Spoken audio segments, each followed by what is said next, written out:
Assalamualaikum warahmatullahi wabarakatuh. Baiklah, pada kesempatan kali ini kami akan mempresentasikan dan menjelaskan materi bab 6 Desain dan Evaluasi Sistem Pengendalian Manajemen untuk memenuhi tugas mata kuliah Sistem Pengendalian Manajemen. Baiklah, sebelumnya kami mengucapkan terima kasih kepada Bapak Tony Yuanda SEMM yang telah memberikan kami kesempatan untuk menjelaskan materi bab 6 tersebut. Sebelum kita masuk kepada pembahasan materi kita, perkenalkan terlebih dahulu, saya Hana Pertiwi dengan nomor BP 20 10 11 55 11 01 18 dan rekan saya yaitu Nadila Hasana Putri dengan nomor BP 20 10 11 55 11 01 26. Baiklah, mari kita masuk kepada pembahasan kita, bab 6 kita, yaitu mengenai desain dan evaluasi sistem pengendalian manajemen. Baiklah, mari kita masuk kepada pembahasan materi bab 6, yaitu desain dan evaluasi sistem pengendalian manajemen. Nah, pada bab 6 ini akan membahas kerangka umum yang dapat digunakan untuk mendesain sistem pengendalian manajemen atau untuk meningkatkan sistem yang sudah digunakan. Ada dua pertanyaan dasar dalam proses mendesain dan meningkatkan sistem pengendalian manajemen, yaitu yang pertama apa yang diinginkan dan yang kedua apa yang mungkin terjadi. Jika apa yang mungkin terjadi berbeda dengan apa yang diinginkan, yang perlu dilakukan manajer adalah harus memperhatikan dua pertanyaan desain SPM atau sistem pengendalian manajemen berikut. Yang pertama, pengendalian apa yang seharusnya digunakan. Yang kedua, seberapa ketat setiap pengendalian harus diaplikasikan. Baiklah, mari kita masuk kepada penjelasan mengenai apa yang diinginkan dan apa yang mungkin terjadi. SPM tidak dapat didesain atau dievaluasi tanpa pemahaman mengenai keinginan perusahaan yang harus dilakukan oleh karyawan. Tujuan dan yang lebih penting, strategi yang berasal dari pemahaman yang tepat mengenai tujuan perusahaan seringkali memberikan petunjuk penting mengenai tindakan-tindakan yang diharapkan.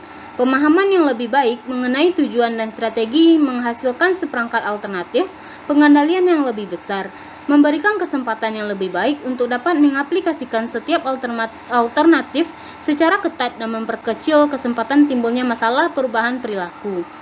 Perusahaan tidak hanya diharuskan menentukan apa yang diinginkan, tetapi juga perlu berusaha menilai apa yang mungkin terjadi. Hal ini pada dasarnya sama dengan menilai kemungkinan bahwa masing-masing permasalahan pengendalian telah ada atau akan terjadi. Contohnya seperti kurangnya pengarahan, masalah motivasi, atau keterbatasan personal. Dengan kata lain, perusahaan seharusnya bertanya apakah karyawan memahami apa yang harus mereka lakukan, apakah mereka termotivasi sebagaimana mestinya, dan apakah mereka dapat memenuhi tugas yang diharuskan.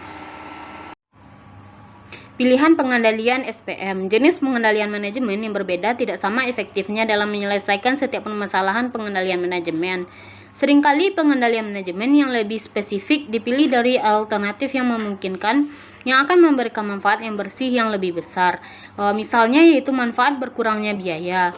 Manfaat SPM berasal dari meningkatnya kemungkinan keberhasilan. Karena pengendalian manajemen mahal dalam implementasi dan pengoperasiannya, dalam biaya haruslah dipertimbangkan bersamaan dengan manfaat yang diharapkan dari perbaikan pengendalian. Selanjutnya kita masuk kepada pengendalian personel atau kultural sebagai sebuah pertimbangan awal.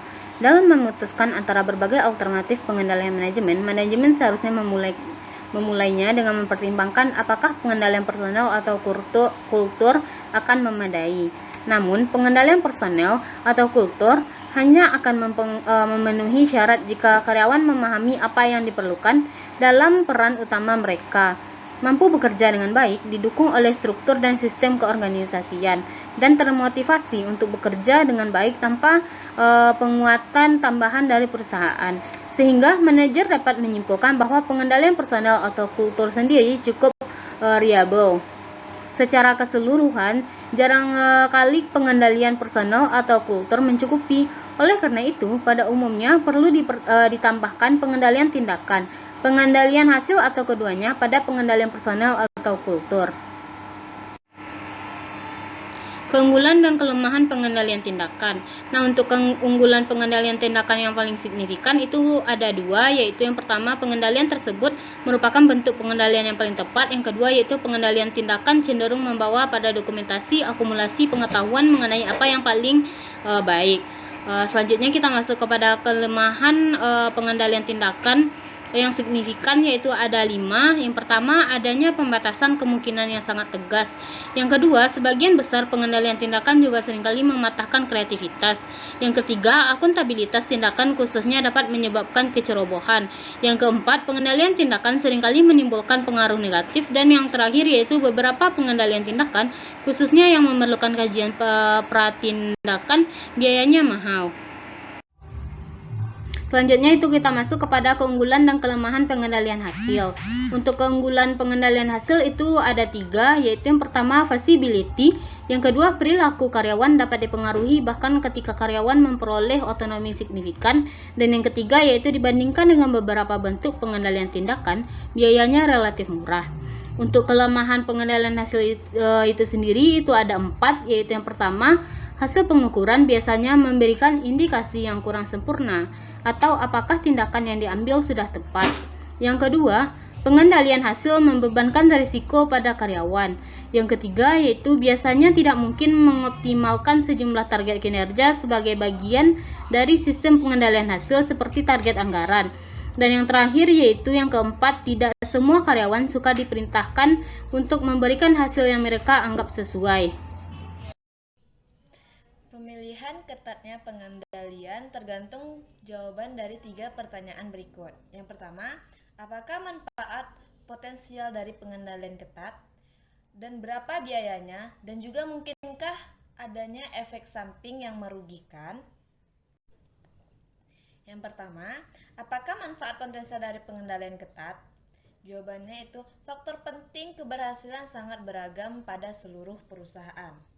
Ketatnya pengendalian persediaan dapat diimplementasikan dengan memfokuskan pada hasil kunci jika karyawan dapat dipercaya untuk menentukan bagaimana menjaga persediaan mendekati tingkat jasa yang dibutuhkan, atau kunci tindakan yang mencakup prosedur persediaan dan peraturan keputusan yang detail. Yang kedua, berapa biayanya? Beberapa bentuk pengendalian jika diimplementasikan dalam bentuk yang ketat, biayanya menjadi mahal. Pengendalian hasil yang ketat membutuhkan studi yang ekstensif untuk mengumpulkan standar kinerja yang bermanfaat. Atau mungkin mereka memerlukan sistem informasi yang canggih untuk mengumpulkan dan menganalisis seluruh data kinerja yang dibutuhkan. Yang ketiga, mungkinkah adanya efek samping yang merugikan? Kalau begitu, efek samping yang merugikan kemungkinan terjadi jika pengendalian tersebut diimplementasikan, khususnya jika pengendalian diimplementasikan dengan cara yang ketat. Selanjutnya yaitu simultaneous tight close control. In search of excellent patterns and Waterman mengamati bahwa sejumlah perusahaan yang mereka nilai baik sekali menggunakan apa yang mereka sebut simultaneous tight loss control. Beradaptasi terhadap perubahan. Perkembangannya, perusahaan bentuk pengendalian personal atau kultur dan tindakan mungkin harus diganti atau ditambah dengan bentuk pengendalian yang lain. Selanjutnya itu tetap fokus pada perilaku. Apa yang membuat analisis pengendalian manajemen menjadi sulit adalah bahwa manfaat dan efek sampingnya tergantung pada bagaimana karyawan akan bereaksi terhadap pengendalian yang sedang digunakan. Selanjutnya, mempertahankan pengendalian yang baik. Penyebab masalah yang dihadapi oleh perusahaan seringkali beragam. Yang pertama, penyebabnya adalah pemahaman yang tidak sempurna mengenai penentuan dan atau pengaruh pengendalian manajemen dalam penentuan tersebut.